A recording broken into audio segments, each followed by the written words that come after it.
Hello guys, সুলুলুলু, welcome to my new mini vlog. কালকের vlog part 1 এ শুধু তোমাদেরকে দীঘাতে ল্যান্ডিং করাটা দেখিয়েছি, আর আজকে তোমাদেরকে দেখাবো পার্ট 2 এ দীঘায় এসে কি কি করেছি আর কোথায় ঘুরতে গেছি।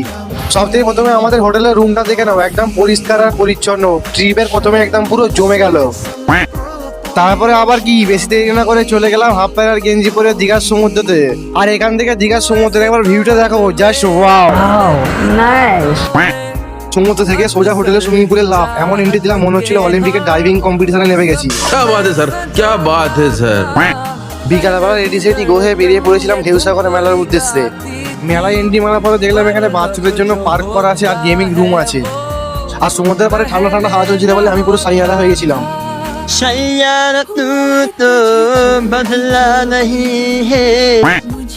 সন্ধ্যাবেলা মেয়েরা এখান থেকে কেনাকাটি করার পরে আমরা চলে গেছিলাম রাতের বেলা খাওয়া দাওয়া করতে।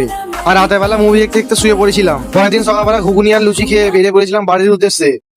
আর দেখি রাস্তায় আমাদের পাশ থেকে যাচ্ছিল শুভেন্দু অধিকারী।